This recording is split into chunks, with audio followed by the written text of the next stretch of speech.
What's going on, everybody? Doug here, one of the hosts, producers, and creators of the Genre of Your Life podcast, here with a review roundup episode for you all this week to close out the amazing month of February. Hope you had an amazing month of February. Hope you saw great movies, watched some good shows, caught up on all things entertainment-wise. I thought it was a pretty good month of movies and entertainment, I'll be honest with you. I'm definitely behind some shows, as I'm doing this with, I would say, also with my episode of reviewing this on my bonus episode. So bear with me. Again, new job. So I got my new job with a longer commute. No more being remote work. So bear with me here. But it's going to be a busy couple next weeks. I'll give you a quick tease. But of course, on this week's review roundup episode, of course, I have my reviews for Wuthering Heights. It's been very, I would say, divisive since it came out.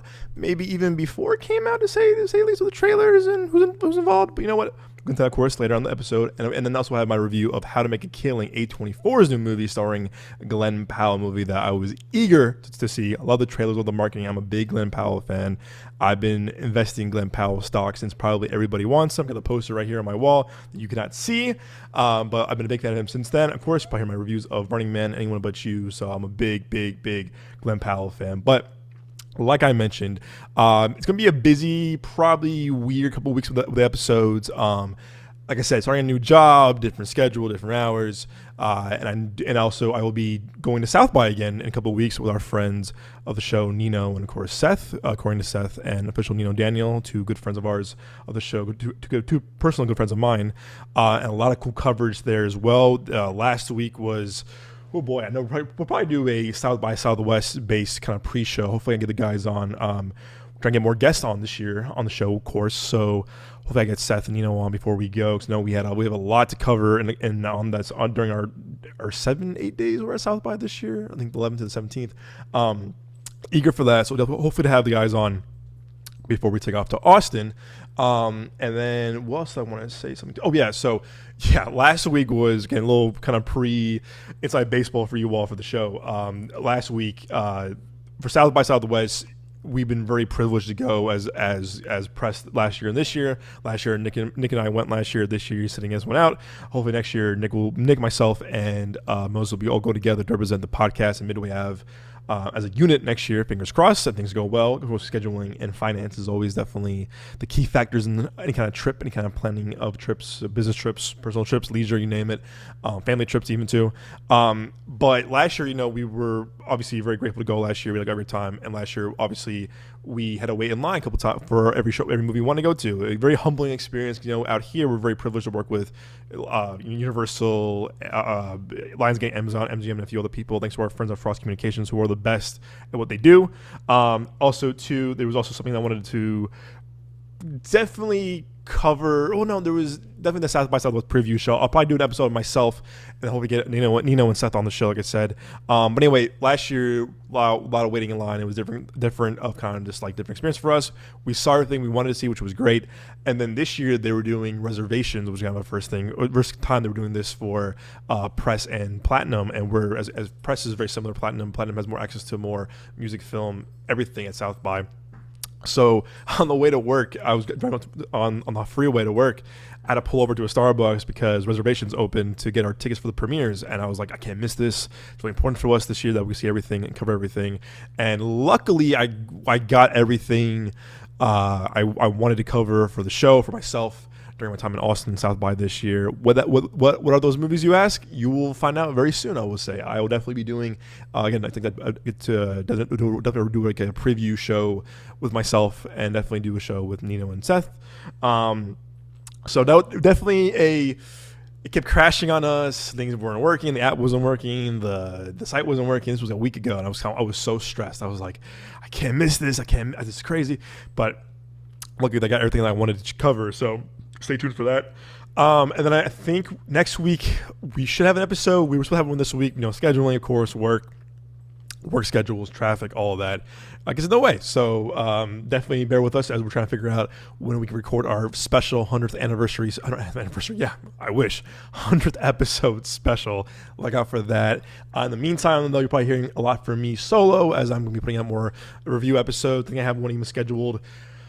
I want to say, even before I go, I have a screen. We have a screening before we leave for South by, and then before I leave for South by, and I know Scream 7 coming out this weekend, and a few other movies coming out this next week. I want to catch up on before I leave. So yeah, probably a lot of bonus episodes. So there's a good chance I might not have a full episode of the show until I get back, which is I'm going to say the 19th, which is really cool. The day I get back from South by, we're seeing our press screening of Project Hail Mary, a movie that I'm hearing amazing things about. I'm actually kind of bummed that I'm missing out all the early fan screenings in 2 weeks in IMAX, 70mm IMAX, that is, because of travel. So yeah, so we have a lot. It's gonna be a busy month for March, and for myself, and for the podcast, and for the show overall. So have your social media ready, because I'm gonna be posting a lot on social media, from TikTok, Instagram, to YouTube, you name it. Hopefully do some episode while we're there as well. Bring a bunch of microphones and equipment with us too. So look out for that. So yeah, so March is going to be a very, very busy month for the show, and just the podcast overall, and it's the Midway Avenue brand. So if you're in Austin, you're in Austin right now, or going to be at South by, hit us up. Hit me up, DM me on Instagram at The Young Jones, or DM us on our Instagram or TikTok or whatever, or email us Midway Avenue Productions on all social medias, and of course Midway Avenue Productions at gmail.com is our contact email. So if you're in Austin, want to collaborate or say hi, you see some few movies, go get a beer or get some food, hit me up. I'll be there with our amazing friends, like I said, Nino and Seth. Of course, you can find this show on your favorite podcast platform, with Spotify, Apple Podcasts, Amazon Music, again, or your favorite podcast platform of choice, like I said. And of course, find our full video show on our YouTube page, youtube.com/Midway Avenue Productions. Again, shout out to Kaylin as well, Nick's amazing wife, Kaylin, who's been doing an amazing job kind of managing our YouTube and kind of our shorts and thumbnails and, SEO. She's been killing it. So thank you again, Kaylin, for the amazing work you're doing. You've helped us so much with our growth and analytics. So thank you again for all just, helping us out with all the cool things you're doing for our marketing side. You are really the best, and we can't thank you enough. And thank you all so much for tuning in to us. To all you who are listening, if you're new to the show, welcome. If you're returning, welcome back. Again, usually I have two of my amazing co-hosts, two of my best friends with me, but want to put out this review before it was too late, before I pushed off even more. I know I'm trying to do better, but new job, new schedule, new commute. I'm trying to get the hang of things, of course, and trying to make time for movies and kind of finding my routine and rhythm when it comes to work, and back to an office job, and then going to the movies, of course. So let's get into it, shall we? No more rambling from just nonsense stuff. Let's get into why you're here, which is, again, my reviews of Wuthering Heights and How to Make a Killing. As always, very on brand, two very extremely different movies. You probably know this by now. Okay, here we go. Wuthering Heights. Wuthering Heights is one that, I don't know too much about. Never read the book. I know the book is very old, I would say, but also I know it's been also very popular. But Emerald Fennell did this movie. I'm a big fan of her. She made two movies that were both in my top 10s the year they came out. Promising Young Woman was an original film that really stuck with me to this day. I think about the ending a lot, just what she's trying to accomplish with that, her storytelling. Would not recommend watching it with your parents, though. No. Definitely not a movie to watch with your parents and your family. It was really cool, though, that I did. I think it was a screener link. It came out during COVID, I want to say. I remember seeing the trailers when I was living in LA for Promising Young Woman. I think it was supposed to come out in theaters, but then obviously COVID hit. I think Focus Features was really cool enough to send me a link to watch it before it came out, on a screener link. But again, not the movie to watch with your parents at home. Definitely not recommend that. But I loved the movie, though, a lot. It stuck with me a lot. I thought her direction, it was sharp. I thought her screenplay was very, it was darkly comedic, but had a lot to say about, everything. And I think back to first time filmmakers, when I see obviously Jordan Peele, Get Out, or I see Zach Cregger with Barbarian. A lot of filmmakers, I'm just like, wow, this is your first film. You just knocked it apart. I put her in this category because her first directorial debut and her writing was just it was top tier, was sharp. It was. Again, she came with things to say, things to cover, and Carey Mulligan, right? Casey Mulligan. Oh, Carey Mulligan is phenomenal in Promising Young Woman. She's so good. So those two together were just a match. Would recommend that movie. Don't watch it with your family or parents. And then Saltburn was one I had no idea what to expect. I remember getting the invite to the press screening for that when we just began the podcast. Oh no, this was our year one into the podcast. but still newly working with Universal and Amazon and Lionsgate, whatever. And I knew nothing about the movie other than it was like from the director of Promising Young Woman, had a cast with Barry Keoghan and Jake Belordi and Rosamund Pike and Richard E. Grant and other people, whatever. So I went with Saltburn blind, didn't watch any of the trailers. I thought it was a period piece from like the 80s or 70s. I took my girlfriend at the time to go see this movie with me as my plus one, and also would not recommend watching this with your partner or your girlfriend or your husband or wife, whatever, boyfriend, girlfriend, whatever. It was definitely an interesting watch, I would say, with Saltburn. That movie had a lot to say. The movie was wild. It was a very wild ride. That movie also stuck with me to this very day. I had things in my head, my mind that I can't unsee, for better or for worse. Definitely. Was it Murder on the Dance Floor? Was in my head. Was by Sophie Ellis Bextor. That song was in my head for so long. It was over TikTok. It was all over Instagram. It's a wild movie, guys. It's a very bonkers, very original, but definitely has some Town of Mr. Ripley vibes to it for sure. But that movie was a trip to watch. I pull up here actually. I like I said, also don't watch it with your parents or family. Not a family movie to watch whatsoever. But also was in my top 10 because it's just the way it stuck with me, the way it made me think, the conversation I had of this movie with my girlfriend at the time I was seeing, and other people too. It was a conversation starter for sure. I had a lot to say, and it was beautifully made, great cinematography, great score, great soundtrack. I'm not a huge Barry Keoghan fan, but he was good in that. Jake Belordi thing to me definitely proved him as a lead, definitely as a more of an actor to look out for with this, even during his tenure of Euphoria. Rosamund Pike in this is really good as well. It's a trip of a movie, and Moses, I think, is on record. I think a couple years ago when I put this in my top 10 of the year, Moses did not like this movie, and this is his reaction. I was like, I can't blame him for that. The movie is it's a hard sell. It's because, again, I don't want to. If you haven't seen Saltburn, I recommend it's on Amazon Prime. It's a hard sell because it's really out there of a movie. It's wild, it's twisted, it's bonkers. But again, Admiral Fennell really is kind of making a name for herself. These movies kind of stick with you, or definitely stuck with me, where I was thinking about it later on, where I was just like, oh my God. But hey, that's what all good film and entertainment should be. Conversation starter, they're having conversations, disagreeing, agreeing, seeing the middle, whatever. And that's kind of the beauty of filmmaking and entertainment. But I do remember when she was announced to do Wuthering Heights, I was like, okay, don't know the material, but seeing her two other movies, I'm like, it's probably going to be something crazy or something out of the bonkers. But Wuthering Heights, I want to put Wuthering Heights in quotation marks because apparently what I've been told from multiple colleagues and friends and other movie people that the quotations on Wuthering Heights is that it's very loosely based off Wuthering Heights, the actual book. Emerald Fennell took very creative liberties, that's the right word, her own approach to this material. It's not a direct adaptation of Wuthering Heights from what I've been told, but this is how she saw Wuthering Heights when she read it when she was 14. But Wuthering Heights. Tragedy strikes when Heathcliff falls in love with Catherine Earnshaw, a woman from a wealthy family in 18th century England. Right to the point. I gotta say, I think this movie is one of the most beautifully made movies I've seen in a very long time. The cinematography in this movie is remarkable, and I'm sitting there, it was like a work of art in almost every frame of this movie. It really is. I mean, from the scene right here where it's a red background where you see Heathcliff played by Jake Belordi on his horse kind of running off into the sunset. Beautiful. There's a scene, all the imagery when they're supposed to be upstate England, real locations, real sets, real buildings. I mean, this is what we're missing in a lot of films nowadays, because this movie could have easily been on a green screen somewhere, blue screen somewhere, a studio in London or Atlanta for all we care.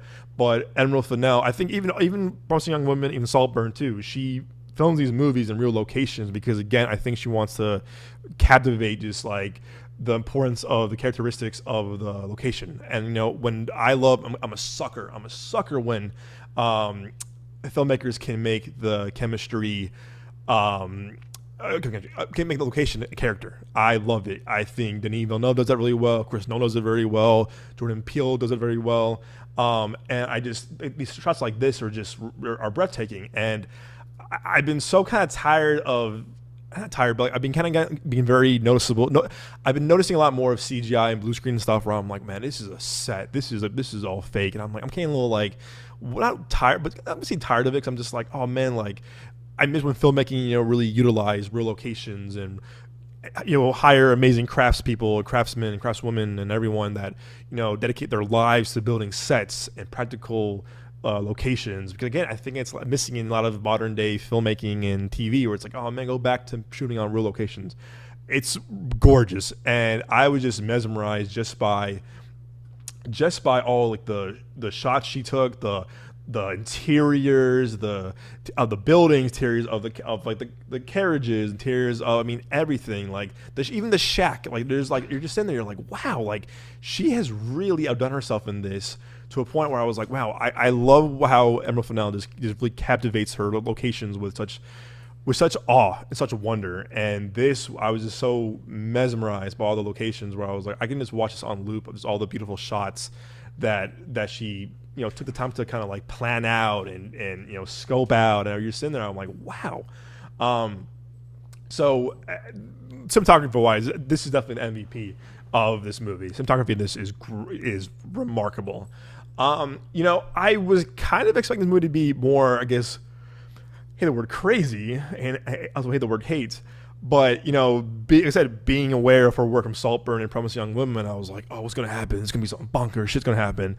Yeah, there's some, like, weird stuff happens here and there, or very kind of just like, very, like, heat overly sexual. No, but, like, very, it's very steamy, the word. Steamy is what we're looking for. Steamy and, very, again, and I put this in my reaction and also in my tweet. I said, this is one of the most horniest movies you'll see in a long time. This is definitely one of the most horniest movies I've seen in quite a while. But not in a way where it's just like, oh my God. Like, oh. No, it's kind of like, oh yeah, it's steamy. It's sexual. It tries to be like, no, it's very like heavy on the sex, but it wasn't gratuitous. It wasn't like graphic. It was just like, oh wow, you're there. You're watching this. You're watching these two. You're seeing these people fall, make love to each other in this time. Again, very steamy, like I said, but I thought it was going to be more of a Saltburn route where it's going to be like, oh, here comes some crazy shit. Here it comes. And I'll be honest with you, this is not as not as bonkers as I thought it was going to be, having kind of familiar with Saltburn and Promising Young Woman. I think people were kind of expecting it to be like, here it goes, let's go. But I was like, I was kind of surprised in a good way that it didn't take it all the way there. It definitely could have, given her body of work and given how some filmmakers love to go for the shock factor. It really didn't for the most part. And I think Margot Robbie and Jacob Elordi are great in this movie. They really are. Again, I think Jacob Elordi to me definitely is impressing me more with every role he does. Again, I definitely saw him first from Euphoria. I didn't watch any of those like Netflix kind of like teen like YA movies that he did. But I've been watching now because of Euphoria, Saltburn, some other stuff too. I had to finish Frankenstein. I watched parts of it, fell asleep. I know, shame on me. But to me though, I've been really impressed with his film as an actor. I'm like, wow, because again, he's definitely like a heartthrob right now. A lot of people, but where I think he differs from someone like Timothée Chalamet or even Barry Keoghan, where he has a very leading man material given his height, but I think he's very good at playing. Like you can hate him. Like I hated him in Euphoria. I really do. But he plays his characters very well. You're just like, oh yeah, he's definitely committing to every role he does, and I'm really impressed with his as an actor. Where I'm like, oh, looking forward to seeing him evolve as an actor as he gets older, as he kind of like matures into different roles and picks different projects. Excuse me. And Margot Robbie is one of our best actors working today. One of my favorite actors working today. She's great. I haven't seen her I've seen her in bad stuff, but I haven't seen her in a bad movie. I've seen her in bad movies, but I haven't seen her. She wasn't a bad part of those movies. I think she was so good in Babylon. It's severely underappreciated, underlooked. Please watch Babylon. Yes, 3.5 hours. It's worth every minute. It's a phenomenal film. Please watch Babylon. She's great in it. And so was Brad Pitt and Damien Chazelle. Got a lot of hate for that movie for no apparent reason. It's a great movie. But I will say in this movie, I just didn't believe their chemistry. And I was hearing this before even seeing the movie. People were like, they're good, but they're not really good together. And I was like, yeah, I just don't believe their love story. I really don't. I only believe the chemistry. I was like, maybe in parts here and there, but I just, when they're on screen together, when you see the scenes of them, falling in love and having sex, it's like, okay. I just didn't feel anything. I was like, oh, like wow, like oh no, like I just didn't believe their chemistry. It didn't really work for me. And again, not me saying like, oh, because they were so bad. No, far from it. They were both really good in this movie, but not really good together, I would say. And I don't know how I would change that or fix it. I'd be like, oh no, you should do this, it's more of just like, it's chemistry wise, it just at times it kind of just feels like, okay, it is not a lot of sparks flying, if you ask me. But I do think Emerald Fennell is still 3 for 3 for me with all three of these movies. I think she's also evolving as a director too. I think she's also, again, very sharp writer as a writer. Again, she won the original screenplay in 2021 for Promising Young Women. She's a phenomenal writer. As a director, though, I think she's getting stronger and stronger with every part she does as a filmmaker. I've seen a lot of filmmakers really evolve over time. I think you see people like Jordan Peele, or you see Chris Nolan, Denis Villeneuve, Greta Gerwig even too, where as they go on, their filmmaking gets, I guess, more not cinematic, but you can tell they're getting more comfortable with their craft and definitely kind of finding their voice more and more with each project. And with this, I think she's becoming more of a confident director. I think she was very confident with Promising Young Woman and Saltburn. Saltburn was a turn where I was like, wow, she's writing these characters vividly. She's committing to her character, the character that she's written, the stories she's writing. And with this, just the scope and scale of this movie as a director for her third film is impressive.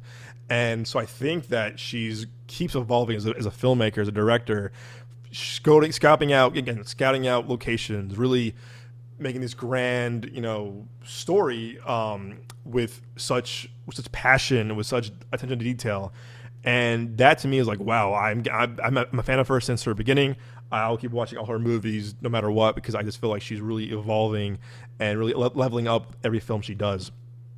With that, though, definitely think the movie is a bit uneven. I don't think this is her strongest script. I definitely think her previous screenplays are stronger. I feel more invested with them, I would say, for the most part. I thought it was also more memorable, some of the dialogue, some of the lines. This, not so much. And I think it's a bit uneven, because I think the first two acts are really strong. The third act, it definitely feels rushed and uneven. When it ends, you're kind of just like, oh, really? Okay. And the ending is definitely emotional, don't get me wrong, but I think the first act is really, really strong, because there's a great, because we see Catherine and Heathcliff as kids. Even the kid actors are really good together. One of them is the little boy who's been winning all these awards from Adolescence, which is a phenomenal show. Please watch Adolescence. I'm trying to pull it up right here. What is it? Head up here. Wuthering Heights, young Heathcliff. It's these two right here who are. Let me pull the names up. I'm not sure. Owen Cooper and Charlotte Mellington play the younger version of them, and when they're on screen, it's a very sweet, because like he's kind of betrayed as a kid, orphan kid, and my dog Blue, and it's really sweet to see them kind of like, her kind of take him in, and just seeing like how their story begins together from their history. And I thought those scenes were really sweet together, because again, it's like, because you feel for both of them, because they just want to be, seen, they want to be loved, they want to like really kind of like, be part of a family. They want to feel like they belong to someone, and that theme is very prominent throughout the whole movie. They want to feel like they belong. They have someone to like love and feel belong to. And I thought it was really good. So I think the first act, second act is really strong. Pacing wise, I never once was like, oh my gosh, get on with it. But there was times where I was like, okay, this could be wrapped up a little bit, where I'm like, oh, okay. So I think tighter pacing. There we go. Come on, English, Doug. Come on. And I do think, and the uneven third act definitely kind of weighs this movie down for me. The score in this is remarkable. The score and cinematography to me really blew me away. The Charlie XCX soundtrack I liked. I was actually playing the other day when I was driving to work. It definitely kind of reminded me of when Baz Luhrmann, who's done Elvis and Great Gatsby and Romeo plus Juliet, kind of puts modern music in quote unquote period pieces. It kind of takes me out sometimes, where I was like, okay, I get it. It's going for the shock factor, like the wow, like kind of like ooh, like what's hot right now. Like, again, obviously when you hear Jay-Z and Kanye and or Gatsby, I'm a hip hop and rap fan, but I can see where it doesn't really kind of fit that. Obviously, doesn't fit that time period or era. And with this, I think there was times where the Charlie XCX soundtrack fit well, and there was times where it didn't fit well, where it was like, okay, like there's a montage scene that is beautiful that really stuck with me. It's like years go by in a montage scene about marriage, about love, about family, and that really worked for me. Where I was like, oh wow, like that the use of the Charlie XCX song really, really, really worked. And the times where I was kind of like, yeah, the time I'm like, okay, it's a pop song. You're going for like, ooh, who's popular now? Charlie XCX put her in the soundtrack. It was like, okay, so I think it was a little not well balanced using the soundtrack, I would say. Still a very great soundtrack and a phenomenal score. I watched out the supporting cast in this too. I thought, because I thought she was not too good. She was in a really bad movie. Oh, Hong Chow. She was really, really good in this. She's a supporting role. I thought she was a scene stealer in this. She's been in not so good stuff like The Instigators, I've seen Kinds of Kindness. The Menu was kind of fun, if you're asking me, and Downsizing was not a good movie. But she definitely pops in the small supporting roles that she's in. And with this, she pops. She really, really does. And I thought there was times where I was kind of like rooting for her character. I was like, yeah, she's the voice of reason between some of the other people. Yes, do that, do this, whatever. And she goes through a lot, takes a lot from very wealthy people.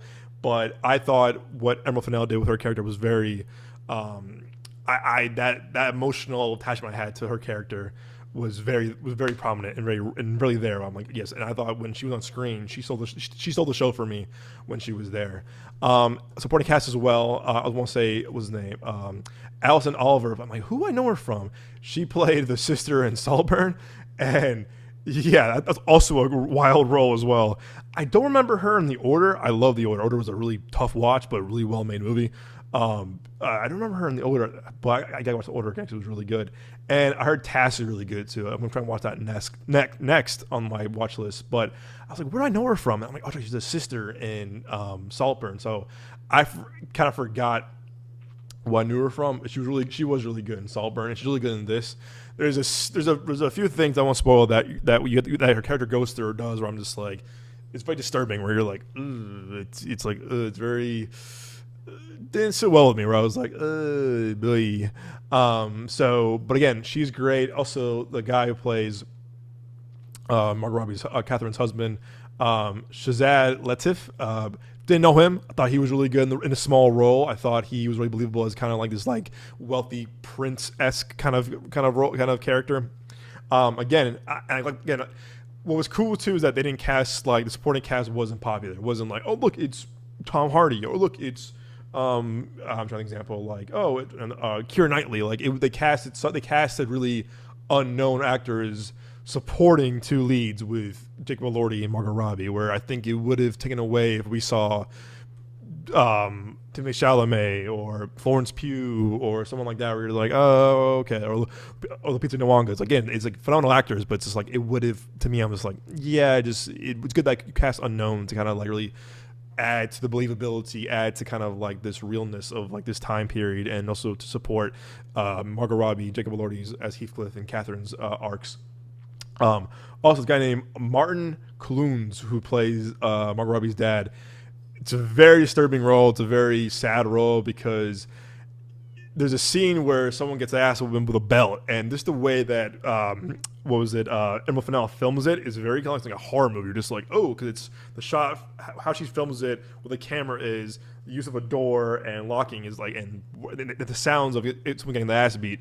I was like, ooh, boy. So there were some really great supporting roles in this where I was like, wow, I just felt like I was watching a movie from this time period, because again, not seeing the actor, I was seeing really a performance that was really engaging, but also really kind of kept me entertained. So again, supporting cast is great in this. Again, just the pacing issues. Again, I think its dialogue isn't all that great. I think it's definitely her weakest script of her film so far. But really, though, production design, cinematography, score, costume, I mean, really, it is, again, say this again, it is really one of the most beautiful movies I've seen in a very long time, and just seeing all the hard work that went to this, the craft, the passion went to this. Really, I mean, the montage scene alone, I'll definitely be watching that on YouTube over and over again when it hits YouTube. And again, it really is one of those movies that you definitely see that Emerald Fennell has a lot to say as a filmmaker with her previous movies, and now I think she definitely solidifying herself as a household name as a filmmaker. And like I said, I'm on the Emerald Fennell train for life. I can't wait to see what she does next, and I can't wait what she does next as a filmmaker. How she does more projects. And I do think though, I think stronger so far as an original screenwriter. Adapting stuff though, I like to see her adapt more stuff. Maybe stronger screenplay adaptation. But I definitely knew she wrote. I know because it was definitely so many rewrites and reshoots. I know she wrote on the Ballerina movie. I think we actually covered that years ago when we talked about Saltburn on the podcast. She was one of the additional writers on the rewrites for Ballerina, John Wick Ballerina movie with Ana de Armas, which is a great movie. Flopped for some reason, can't tell you why. Check Ballerina out; it's an awesome movie, and she definitely had a part in it. But yeah, so Wuthering Heights, I give this movie really a solid 7 out of 10. 6.5, 7 out of 10. I'm leaning towards 7 because again, there's some shots where it just really stuck with me in this music, and just there's certain, I was like just in awe of looking at this movie on the big screen, where I was like, wow, this movie is so gorgeous, so beautiful to look at. But again, I was definitely expecting to be more like wild, like bonkers, like a Saltburn, but doesn't really fully go that way, which is I think for better or for worse, if you ask me. But yeah, definitely a good date movie. Romantic to a degree at times. Yeah, people say it's not really romantic. Yeah, there's definitely some weird stuff to it, like some weird like stalkerish and very misogynistic stuff. You're like, ugh. But yeah, I think it's still a solid date night movie with your partner. So yeah, I guess we a solid 7 out of 10. Didn't love it, didn't hate it, but I still thought it was worth the price of admission, if you ask me. But yeah. Moving on to a very different movie, and this is How to Make a Killing, a movie that the trailers to me just sold me on this like great. I mean, definitely. I mean, great. The song they used was great. And this was made by John Patton Ford, who I don't know. I know people have told me to watch Emily the Criminal. People saying it's amazing. It's on Tubi. It's free now, so I have no excuse. Got my boy Brendan Sklenar in this. Also, Aubrey Plaza, I think, is also a really good dramatic actor, which I'm doing comedy. I could probably watch this weekend, actually, because people keep telling me, watch, I mean, it's so good. I think I was supposed to see it a couple years ago, then I just got busy. So not familiar with his work, but Glenn Powell fan, sign me up. Great cast: Margot Qualley, Jessica Henwick, Topher Grace, Ed Harris, Zach Woods, Bill Camp. Really great cast overall. But again, Glenn Powell's definitely having a moment. Despite, I don't think Running Man doing all that great, but Chad Powers, Top Gun Maverick, Twisters, Anyone But You. Again, Glenn Powell. I've been investing in Glenn Powell since I saw Everybody Wants Him 10 years ago, and I'm still rooting for the guy. I'm a big fan of Chad Powers, of Glenn Powell. But How to Make a Killing. Disowned at birth by his wealthy family, Beckett Redfellow will stop at nothing to reclaim his inheritance, no matter how many relatives stand in his way. Bum.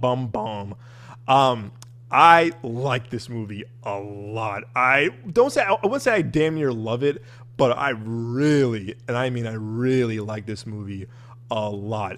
The best compliment I can say to this movie is it's a great mix of a Martin Scorsese movie from his career mixed with the Adam McKay movie. Like, really has a Big Short, Don't Look Up vibe, but very Scorsese, a little bit of like a Goodfellas moment, bit of Wolf of Wall Street to a degree, but very Scorsese with Adam McKay blend. And really, though, this movie it's dark, it's deliciously twisted, and definitely not ruthless, but definitely like dark. It's a dark comedy for sure. I let that out a couple times where I was like, oh my goodness, where are we going with this? But you can't help but definitely cheer for Glenn Powell's character, Beckett, because he's committing murders, but like he's not like, like just like, Patrick Batemaning them, like, full like brutal. It's like he's doing this in a very, he's killing his relatives one by one in a very classy way. I'll say that. I would say, yeah, classy. With a bit of charm. And speaking of charm, Glenn Powell once again is very charming in this role. Again, you don't want to root for this kind of murderer, but you can't help but root for him because you're like, yeah, you kind of see where he's coming from because, when his mom was pregnant with him, she was disowned, and his dad died when his dad died of a really kind of like aneurysm type thing for 21-year-old, which is, I forgot how his dad died exactly, but like it was an aneurysm type kind of health related death. While his mom was in labor, he dies in the whole delivery room when she's having Beckett, and you're like, oh geez, and then I won't give too much away, but again, not spoiler of course. But really, though, the movie just to me is so damn charming. I was really invested because I will say this: the movie definitely once it goes, it goes. I mean, it just goes. You're just like, oh wow, we're into this right away. I was like, oh wow, so like, okay, here we go. And I did like that. Like, it doesn't spend too much time, kind of like, all right, like we're doing this whole backstory. It's like, no, it really kind of it takes off. Like we're into it. We're into this thing right now. We see Beckett on his mission like right away. And I was like, oh, okay, I'm kind of with this actually. And everyone in this movie is great. Topher Grace is great. Zach Woods is really good in this. Margaret Qualley is good because again, the trailers make it seem like she's gonna be playing this kind of character. But then you watch the movie, you're just like, oh, whoa, hold up now. And I really liked how this movie handled Margaret Qualley as a performer and her character because I really thought it was gonna be one thing like, oh, okay, like gonna like do this, and then it doesn't. You're like, oh, whoa, and you're kind of like, oh, I kind of hate Margaret Qualley's character. And I also thought who definitely to me was great was Jessica Henwick, and she's been things where I'm kind of like she tried a little bit with Matrix Resurrections, the fourth movie that wasn't all that great, and I wasn't the biggest fan of Glass Onion, Knives Out too. If you ask me, I thought it was like, it was fine, but I thought she was good in each of those roles, despite not being in the best movies. If you ask me, actually, Love and Monsters is kind of underrated too. But what was she in Cuckoo? Cuckoo was a very strange movie too. Also, I had a strange experience watching that movie. But I thought her chemistry with Glenn Powell was great, and Glenn Powell has proven now like he really needs a good scene partner. And I thought him and Jessica Henwick Taylor were great. It was a great match. You believe their chemistry, you believe their kind of situation that they're both going through. And I was like, yeah, this definitely works. But also too, he had great chemistry with Margaret Qualley. And I don't think I've seen really movies with Glenn Powell where you're like, oh man, the chemistry's not there. Yeah, Anyone But You. Sometimes you're like, oh, okay. But I actually love that movie personally. But it works. He definitely can charm anyone, and I definitely think he brings a great charming chemistry with all his scene partners, both male and female. And I thought again, him and Jessica Henwick were great in this together, and also him and Margaret Qualley were good in this together too. The scenes that they're in together, you're like, okay, like there's actually some kind of like sexual tension here to a degree. You're like, okay, how's this gonna work out? And it works. And John Patton Ford definitely like gets a great performance out of everyone in this movie. But really, Glenn Powell this is a great vehicle for Glenn Powell to kind of just like again show that he's leading man material still, show that he can do all kinds of genre. But with that said, I think this is his wheelhouse. I didn't love Running Man. I wanted to because I'm a big Edgar Wright fan, I'm a big Glenn Powell fan, also a Stephen King fan. But Running Man I thought could have been so much better. Still liked it a lot, but I was like, oh man, I wanted so much more from it. And I was like, oh man, it had all the recipes of a great, A-list blockbuster with a great director. But I didn't also sometimes like Glenn as a bad boy, angry. It wasn't really believable. This role to me was great. I think back to Twister. I mean, that role was great for him. Even him playing a dick in Top Gun Maverick, he's really good as playing Hangman because again, playing kind of like bit of a dick, harsh, kind of hot, hot head, loud mouth, whatever. That works. But for some reason, Running Man, I think he wasn't there yet in his career, maybe down the road.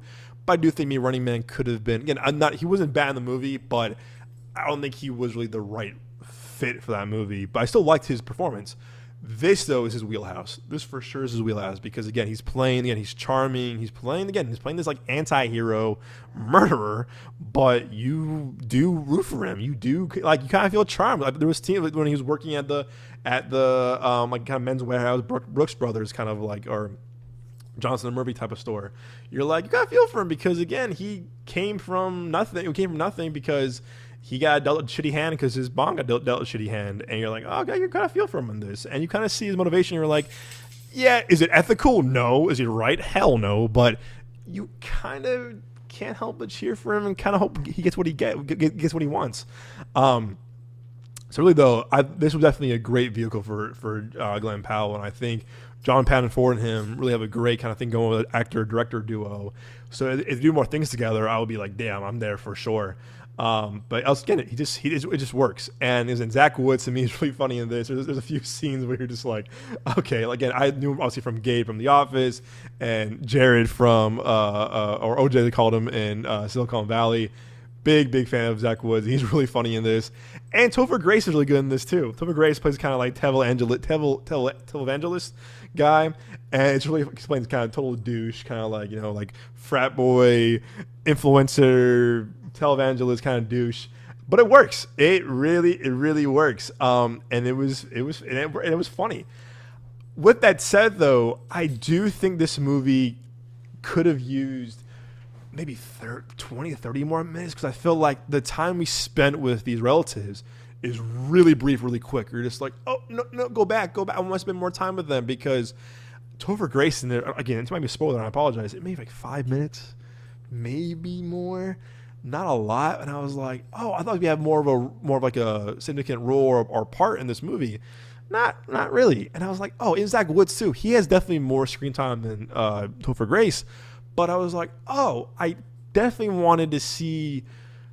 Definitely have more time spent with these characters because they were really interesting. I was really engaged with them. I was like the story. I was like, oh no, go do more of this. Whatever. I want to see how Glenn Powell reacts with this or reacts with this person, and vice versa." So I do think the movie definitely has a bit of a pacing issue where it was like, oh, I wouldn't have mind, more time spent with these characters and more time spent with even Ed Harris who plays, the main, was it Redfellow? Yeah. Was it Redfellow? Yeah, Redfellow. Like he plays the the grandfather of Glenn Powell, the character. You're like, oh, okay, sure. I do definitely though, like I just felt like, oh, you always great cast, you always great actors who really kind of like are just great in this movie, but I just feel like we were kind of robbed and of like this time spent with them. We were like, oh man, yeah, I don't know. I was like, oh man. So when it ended, I was kind of like, I could have used 25, maybe another half hour. I would have been like, I was so locked in where I was like, I could watch more of this. This was so engaging. It was so fun to watch. Like I said, I was getting very Scorsese, very, very Ray Liotta. Henry, was that Henry? Yeah, my favorites of all time. Henry Hill. Yeah, Henry Hill. Yeah, from Goodfellas. Like very Henry Hill from Goodfellas because again, also not the best dude in Goodfellas. But you can't help but root for him. And Ray Liotta is also very charming in Goodfellas. So a lot of similarities from Goodfellas and Scorsese with Glenn Powell, how to make a killing. You're like, oh yeah, this is very. My dog's going crazy over a bone right now, or his new ball. That's what he's doing right now. Playing that in the background. He's going blue. Come on. Yeah, my dog's going crazy over a bone in his ball. Yeah, I see you. But there's the time where I'm sitting back. I was like, oh yeah, this is very, very much so Henry Hill. This is very Scorsese. This was like like I said, a bit of people said Succession. I definitely a little bit more Big Short and Don't Look Up from Adam McKay, where I was like, oh yeah, I see it. So yeah, my biggest complaint though is I wish the movie had spent more time on characters or allowed us kind of have more time to breathe with these characters or situations, because it was like boom, boom, boom, boom, boom, boom, boom. Even the ending, like it was a big like bonkers finale, like third act fight. You're like, woo, it's brutal. You're just like, oh shoot. But it kind of feels like, oh man, that was it. I could have used a bit more. Like I kind of felt like a little bit cheated, or I was like, oh man. But overall, though, like I said, I had a great time watching this movie. I know I was like kind of like giddy, like, oh, this is fun, and it's an original movie too. It's an original movie, and I love that A24 is still investing in original films like this. It wasn't the best opening box office, unfortunately. I think a 3.5, which not really is, I would say the best role right now, the best kind of streak for Glenn Powell. And not, I don't put this on him whatsoever. Right now, it's a tough, excuse me. It's a tough box office right now. Right now, what's working, what's not working. But I really do recommend everyone seeing this movie because, again, I just got support original films. I think Glenn Powell, this is definitely his sweet spot. This is his wheelhouse of his acting. I just really just captivated by this storytelling and this idea. And I don't know what that says about me watching someone murder his family for inheritance, but it charmed me. It charmed me, and I was in from scene one where I was like, yeah, I can watch this, and I'll probably see it again before it leaves theaters. I want to support this movie again. So I really like this movie a lot. Probably my favorite movie of the year so far. It's definitely a tie between, I would say, this and 28 Years Later, The Bone Temple. But the more I thought about it this week, I was playing the soundtrack as well this past few days where I was like, man, I really like this movie a lot. Again, could be my bias toward Glenn Powell, or I love original films. But really, though, I just was really... And also, actor right here, was what I said his name earlier. Bill Camp, great in this movie, too. Bill Camp has a supporting role as his uncle. Man, it's a great role, and they have great chemistry together as well. But really, though, I think A24, again, I was kind of A24, I was kind of like, they're kind of losing me with stuff where it wasn't working, but with this and then Friendship and something else A24 I saw recently where I was like, oh yeah, this really worked for me. But recently they've been killing it, no pun intended. It's been on a roll for me of recent A24 movies where I was just like, yeah, you guys kind of are definitely luring me back into your as a fanboy of you all and the movies you're making. But I recommend anyone seeing this movie, if you're a Scorsese kind of fan or Adam McKay or like good like dark comedy, check this movie out. I again like this movie a lot. I hope it makes my top 10 of the year. I mean, this is a phenomenal year for movies, if you ask me. This is the preview alone of movies this year is remarkable.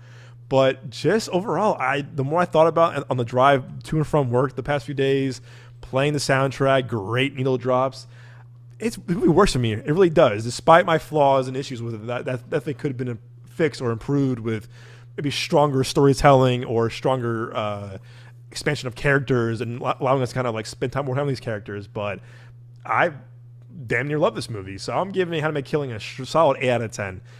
Check this movie out. Support original films. Support Glenn Powell as a leading man. I'll definitely buying this on Blu-ray, no doubt about it.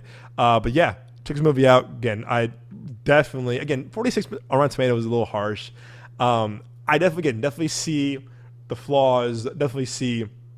Again, it is very bizarre. It's a very bizarre movie, but I just was captivated by its charm. And it had me in a trance where I was like, "Yep, I'm into this." So, solid 8 out of 10. Support original films like this. I wish it did better, but they all can be winners. But yeah, guys, those are my reviews for this week's review roundup episode. Like I said, no full episode of the podcast this week, but look out for another probably bonus episode next week. Gonna see Scream 7 this weekend. Also gonna try to see a few other things. What's playing this weekend? There's Hopper. The Hoppers is next week, but definitely putting a lot more bonus episodes and review episodes and newsletters for you all. Like I said, too, look out for a lot of South by Southwest 2026 pre-coverage. I'll hopefully do a show with our friends Nino and Seth, like I said, mentioned a couple times before. And definitely look out for my kind of like going over kind of like what I'm looking forward to and my schedule as well on the podcast as well as our social media platforms. But thank you all for hearing my rambles and rants on these two movies this week. As always, go to the movies. Again, it's a great weekend. Again, a lot of good things playing still in the theaters. Go to your local cinema, get a big popcorn, get a big icy, treat yourself. I think Scream 7 is probably going to kill it this weekend, no pun intended. The box office, looking forward to seeing that on Saturday. Look out for my review and reaction on that. Probably will even do a Scream ranking. I know I did one a couple years ago that I probably should edit because I think it has my girlfriend at the time on the videos, but I'll keep it for now. But I'll probably do a re-ranking or like a new updated ranking of all the Scream movies, and hopefully maybe even do a live stream with Nino and Seth for our spoiler discussion on Scream 7. But yeah, guys, as always, take care, stay well, stay safe. But as always, more importantly, we will see you all at the movies.